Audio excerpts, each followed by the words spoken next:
Queridos estudiantes, vamos a continuar con el tema calor y temperatura. Para entender qué es temperatura, tenemos que entender cómo funciona la energía térmica. La energía térmica se refiere al movimiento de los átomos y moléculas de un determinado cuerpo por la presencia de calor u otro elemento. En la temperatura se refiere, en realidad, cuando notamos que algo está a una alta temperatura, lo que realmente notamos es que sus átomos y moléculas se mueven más deprisa. Es un claro ejemplo cuando tenemos la olla con agua hirviendo. Entonces, la temperatura es la medida de la energía térmica de un cuerpo o de una sustancia, con lo que se mide con el instrumento llamado termómetro. ¿Cómo funciona el termómetro? Cuando el cuerpo está con temperatura fría, sus partículas están más juntas, quiere decir que tiene menor volumen. Y cuando está con una alta temperatura, las partículas se separan y se mueven más deprisa. Esto significa que el líquido del termómetro se dilata y sube por el interior del tubo. Las escalas de temperatura. Tenemos la escala centígrada o Celsius, creada por Andrés Celsius, donde descubrió que la fusión del hielo es a temperatura 0 grados centígrados y la ebullición del agua 100 grados centígrados. Asimismo, el cuerpo humano tiene una temperatura promedio de 36,5 grados centígrados, el mechero Bunsen 1500 grados centígrados, el filamento 2500 grados centígrados y la superficie del Sol 6000 grados centígrados. La escala de Kelvin o absoluta por Lord Kelvin, donde nos indica que no puede existir una temperatura por debajo de 0 Kelvin. En ese punto las partículas dejan de moverse por completo. Calor y equilibrio térmico. Cuando dos cuerpos o sistemas de distintas temperaturas se ponen en contacto, acaban igualando su temperatura. A esto se denomina equilibrio térmico. Un claro ejemplo tenemos el café caliente, cuando en un determinado tiempo se va a ir enfriando. Esto logrando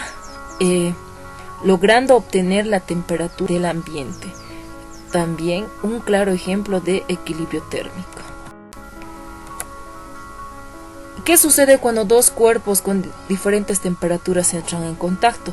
Bueno, el calor es la transferencia de energía desde el cuerpo que se halla con mayor temperatura a otra de menor temperatura. Esto sucede en el ejemplo mostrado, donde el de mayor temperatura logra tener la misma temperatura con la de menor, logrando un equilibrio térmico. ¿Cómo se transfiere o se transmite el calor? Se transfiere por tres distintas formas: conducción, convección y radiación. La conducción se refiere al proceso por el que se transmite calor de un punto a otro de un sólido, en este caso los metales. El claro ejemplo que se va a mostrar a continuación es cuando logramos poner a calentar un extremo de la varilla. Observamos que los átomos se mueven más deprisa y chocan entre los átomos vecinos, transfiriéndoles energía. La energía térmica se transmite al otro extremo. Así se produce la conducción. La convección. La convección se realiza en fluidos y gases. Estas flechas indican las corrientes de convección, donde el fluido se va moviendo. En el agua fría desciende y en el agua caliente asciende. En la convección se transmite energía térmica mediante transporte de materia. La radiación. Tenemos claro ejemplo del termómetro aislado del aire y iluminado por una lámpara, donde nos muestra que la radiación es el proceso por el que los cuerpos emiten energía que puede propagarse por el vacío, que quiere decir que no hay necesidad que la radiación se transmita por el aire, se puede propagar también por el vacío. Un claro ejemplo es de la imagen, donde con la luz de la lámpara el termómetro va dilatando. Otro ejemplo es de las brasas, donde podemos observar con la vista y percibir con la piel. Asimismo tenemos el de la fotografía del perrito, que es una fotografía infrarroja donde se puede percibir o emitir el calor del perro.